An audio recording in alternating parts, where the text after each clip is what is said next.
जय हिंद दोस्तों। कैसे हो आप लोग। उम्मीद करता हूँ आप सभी लोग मस्त होंगे, स्वस्थ होंगे और बहुत ही अच्छे तरीके से पढ़ाई लिखाई भी कर रहे होंगे।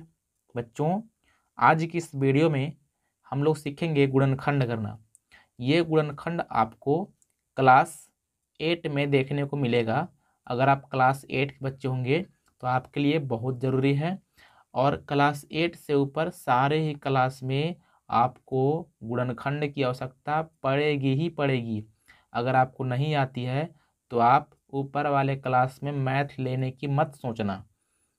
तो इससे अच्छा है कि आज आप देख लो, क्योंकि बहुत ही आसान तरीक़ों से मैं आपको सिखाऊंगा, जिससे आप देख करके एकदम इजी तरीके से सीख पाएंगे। सो बच्चों, चलिए देखते हैं।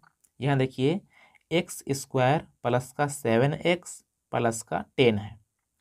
अब बच्चों, एक्स स्क्वायर के जो गुणा में अंक छुपा है, ये एक छुपा होता है, आपको पता है, क्योंकि एक लिखा नहीं जाता है, एक छुपल रहता है। यह मैंने आपको समझाने के लिए लिख दिया है। यहाँ देखिए देखिए, एक्स क्यू है,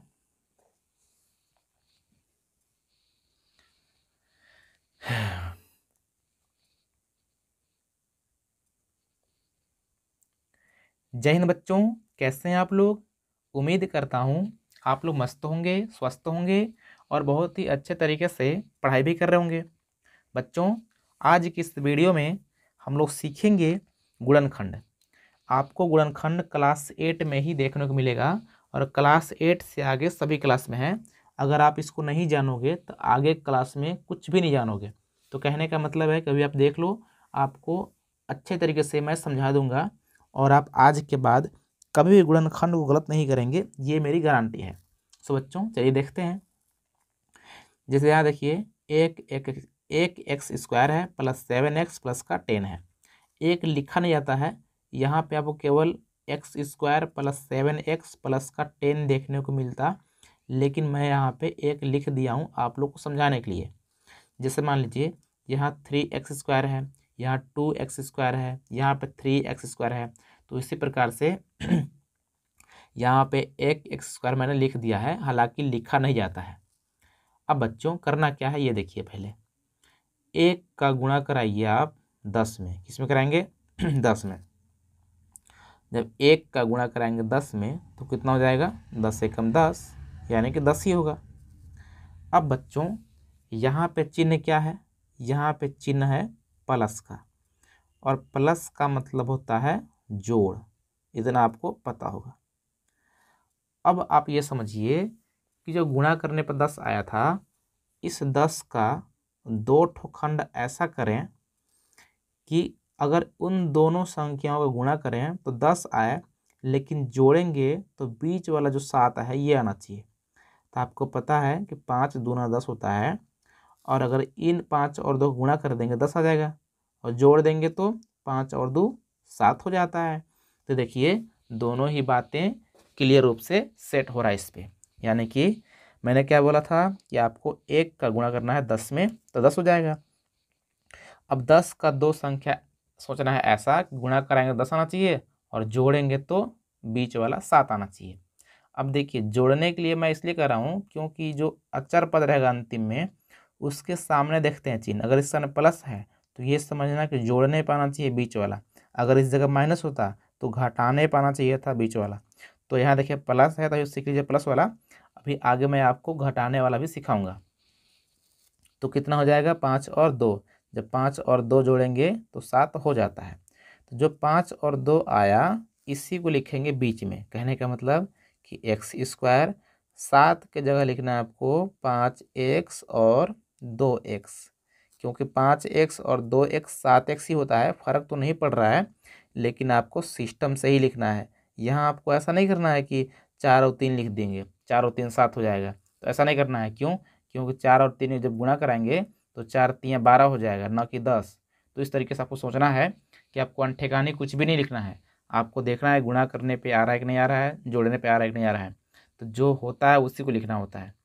अब बच्चों, यहाँ पे आपको बनाना होगा जोड़ा, यानी कुछ इस तरीके से जोड़ा बना लेंगे। अब देखिए, जब एक्स स्क्वायर प्लस 5x है तो आपको ये देखना है कि इस वाले जोड़े में कौन सा संख्या दोनों मिल रहा है। यानी कि यहाँ पे आपको एक्स स्क्वायर दिखाई दे रहा है और यहाँ पे 5x दिखाई दे रहा है।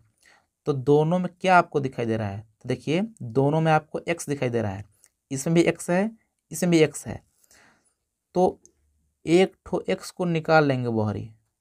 यहाँ देखिए एक्स स्क्वायर का मतलब समझिएगा 2x।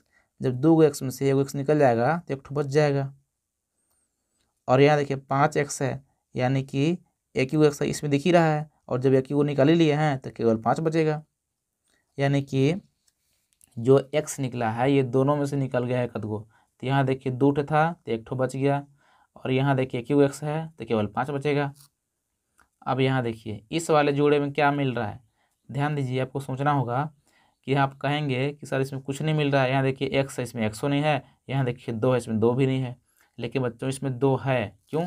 क्योंकि 10 में 2 छुपल रहता है, क्योंकि 5 दूना 10 होता है बच्चों। तो जब दोनों में से 2 निकालेंगे तो यहाँ x बचेगा और यहाँ पे 5 बचेगा। यानी कि आप ये समझो कि आपको 2 से भाग करना है। जब 2 से भाग करेंगे तो यहाँ 2 निकल जाएगा, x बचेगा और 2 पच्चे 10। अब देखिए बच्चों दोनों ही कोष्टक में सेम हो गया, x+5 x+5। और आपको एक बात और ख्याल रखना है कि सेम हो भी गया और आपका सेम होना भी चाहिए। अगर सेम नहीं हो रहा है तो कहने का मतलब आपने कहीं गलत किया है। तो देखिए जब सेम हो जाएगा दोनों बदले केवल एक ठो लिखेंगे और एक ठो और कोष्टक बनाएंगे, उसमें इसको और इसको लिखेंगे, यानी कि x+2 लिखेंगे और ये आपका आंसर हो जाएगा बच्चों। अब देखिए ये वाला, जब 3 का गुणा कराएंगे 2 में तो 3 दूना कितना हो जाएगा बच्चों? 6 हो जाएगा। अब आपको ये सोचना है कि 6 का 2 खंड ऐसा करें कि गुणा करें तो 6 आए और जोड़ें तो 5 आए। क्यों बोल रहे हैं जोड़ने के लिए? क्योंकि यहाँ प्लस है, आप यहाँ देख रहे हैं। तो आपको पता है कि 3 दूना 6 होगा और 3 और 2 5 होता है। तो जो होता है उसी को लिखेंगे, यानी कि आपको 5 की जगह पर 3x और 2x लिखना है, क्योंकि 3x 2x 5x होता है बच्चों। और 2 लिखेंगे ये वाला, यानी कि आपको किनारे किनारे वाला सेम टू सेम लिखना है। बस जो बीच वाला होता है उसी को लिखना होता है सिस्टम से, यानी कि 3 और 2 5 हो रहा है, लेकिन यहाँ पे 2 हो गया तो यहाँ बन जाएगा जोड़ा।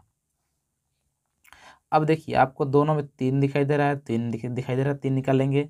आपको दोनों में x भी दिखाई दे रहा है तो x भी निकाल लेंगे, यानी कि आपको जितना दोनों में दिखाई देगा आप उतना निकाल सकते हो। जब 3 निकाल लिए हैं और x भी निकाल लिए हैं एक ठो, तो केवल एक x बचेगा। अब देखिएगा यहाँ 3 भी निकाल लिए हैं और x भी निकाल लिए हैं, तो आप कहेंगे कुछ नहीं बचेगा, एक बचता है बच्चों, बताने का है। 3 से ना आपको भाग देना होता है, 3 एकम 3, एक तो छुपल रहता है, एक लिखते नहीं है। उसी प्रकार से 3 एकम 3 इस जगह एक लिख दिए, क्योंकि इस जगह कुछ नहीं बच रहा था ना, इसलिए एक लिख दिए। अगर मान लीजिए इस जगह 9 रहा होता तो 3 त्रिका 9, यानी कि यहाँ 3 लिखते। अब देखिए इन दोनों में 2 दिखाई दे रहा है, 2 निकाल लेंगे तो यहाँ x बचेगा और यहाँ पे 2 एकम 2, यानी कि 2 का पहाड़ा एक बार पढ़ने पर 2 आता है, तो यहाँ पे 1 लिखेंगे। यहाँ दोनों सेम हो गया। जब दोनों सेम हो गया तो एक कोष्टक में x+1, एक कोष्टक और बनाएंगे, उसमें इसको और इसको लिखेंगे, यानी कि 3x प्लस का 2, और ये हम लोग का हो जाएगा आंसर। अब बच्चों इसी प्रकार से करेंगे अगला क्वेश्चन। अगले क्वेश्चन को थोड़ा सा आप लोग ध्यान से देखिएगा। यहाँ देखिए सेम काम करेंगे, इसका गुणा इसमें कराएंगे, 10 दूनी 20 हो जाएगा और 20 का 2 खंड करना है, गुणा करने तो 20 आए, जोड़ें तो 9 आना चाहिए। तो अब आपको समझ में आ चुका होगा कि 5 चौका 20 होता है और 5 और 4 9 हो जाएगा। तो कहने का मतलब कि हम लोग 9 के स्थान पे बस 4x और 5x लिख देंगे और ये 10 अपनी जगह पर रहेगा। अब बच्चों बनाएंगे जोड़ा। इसमें आपको दोनों में 2 निकाल लेना है, क्यों? क्योंकि 2 का पहाड़ा में 4 आता है और दोनों में x भी है तो यहाँ x भी निकालना है। अब यहाँ 2 जब निकल जाएगा तो केवल एक ठो x बचेगा और यहाँ 2 का पहाड़ा बोलेंगे 2 बार तब 4 आएगा, तो यहाँ 2 लिखेंगे और x तो निकल ही गया है। यहाँ 5 निकालेंगे बच्चों तो यहाँ x बचेगा और 5 दूना 10 होता है, 2 लिखेंगे। दोनों मिल गया तो x+2 लिखेंगे और एक ठो और कोष्टक बनाएंगे, उसमें 2x और ये वाला प्लस का 5 लिखेंगे और ये हो गया हम लोग का आंसर। अब इस क्वेश्चन को आप लोग ट्राई करना। अब एक ठो देखते हैं माइनस वाला। यहाँ देखिए एक सवाल है माइनस में जो कि जोड़ने पर ही आना चाहिए। तो मैं एक ठो देखता हूँ इसको और एक ठो देख लेंगे इसको। देखो बच्चों इसमें क्या है कि एक जब गुणा करेगा किसमें 10 में तो कितना होगा 10 होगा, और 10 खंड ऐसा करना होगा, गुणा करें तो 10 है, जोड़ें तो 7 आना चाहिए। तो बात तो वही है, 5 में 10 होगा, और 5 और 2 7 होगा। लेकिन यहाँ है माइनस में, तो क्या करेंगे बच्चों कि जो 5x और 2x लिखेंगे, इन दोनों को लिखेंगे माइनस में, क्योंकि माइनस माइनस जोड़ने पर माइनस ही होता है। तो -5 और -2 -7 हो जाएगा, और ये प्लस का 10 रहेगा अपनी जगह पे। यहाँ देखिए दोनों में x मिल रहा है, तो यहाँ बचेगा x - 5। अब बच्चों आपके माइंड में आ रहा होगा कि यहाँ तो प्लस है, लेकिन आना चाहिए माइनस, क्योंकि मैंने बोला है कि जैसे यहाँ पे x - 5 है, तो यहाँ पर भी x - 5 ही होना चाहिए। तो जब 2 निकाल लेंगे भाई, 2 x बचेगा और 2 × 10 हो जाएगा, लेकिन यहाँ तो प्लस है, तो माइनस कैसे होगा। देखिए माइनस जब निकालेंगे ना, तो यहाँ देखिए माइनस है तो इस जगह प्लस बचेगा, और इस जगह प्लस है तो इस जगह बचेगा माइनस। ध्यान दीजिएगा, माइनस से कॉमन लेने से चिन्ह बदल जाएगा। यहाँ देखिए ये सब था माइनस में, तो ये बन गया प्लस में, ये प्लस में तो ये माइनस में हो गया। अब देखिए दोनों मैच हो गया, तो x - 5 और दूसरी कोष्टक में x - 2, ये हो गया आप लोग का आंसर। अब इसी प्रकार से देखते हैं बच्चों ये वाला क्वेश्चन, जो कि लास्ट क्वेश्चन है। यहाँ देखिए 3 दूना 6 हो गया। अब 6 का 2 खंड ऐसा करें, गुणा करें तो 6 आए, घटाएं तो यहाँ देखिए माइनस है तो घटाने पर आना चाहिए, घटाने तो 5 आना चाहिए। तो 6 1 कम 6, और 6 में घटाएंगे 1 तो कितना बचता है, 5 बचता है ना। तो इसी बात को लिखना है 6 और 1 को, तो लिखेंगे 3x² प्लस का लिखेंगे 6x, और 1 को लिखते हैं 1x, यानी कि 1 तो लिखते नहीं है, 1 छुपल रहता है, इसलिए केवल x लिख लिए और माइनस का 2 लिख लिए। अब बच्चों बनाएंगे जोड़ा, यहाँ दोनों मिल रहा है 3, तो निकालेंगे 3x, क्योंकि दोनों में x भी है और 3 का पहाड़ा में 6 आता भी है, तो यहाँ बचेगा x और 3 दूना 6। यहाँ देखिए -1 निकालेंगे, -1 निकालेंगे तो x बचेगा और माइनस हो जाएगा प्लस, यानी कि x + 2 और एक कोष्टक में 3x - 1, ये आपका हो गया आंसर। देखिए मुझे पता है कि सारे डाउट आपको इतने ही सवाल में क्लियर नहीं हुए होंगे, और एक वीडियो में अगर मैं पूरी डाउट क्लियर करने लग जाऊं तो वीडियो बहुत लंबी हो जाएगी, जो कि आप लोग देखते नहीं हो। तो इसलिए मुझे एक वीडियो लेकर के और आना पड़ेगा, जिसमें मैं पूरी तरह से गुणनखंड सिखा पाऊँगा। सो बच्चों इसके लिए आपको इस चैनल को सब्सक्राइब करके बेल आइकन प्रेस करके रखना होगा, ताकि जब मेरी कल वीडियो एक नई वीडियो आएगी तो उसको आप लोग देख सकें। सो बच्चों मिलते हैं किसी और वीडियो में, तब तक नमस्कार, जय हिंद।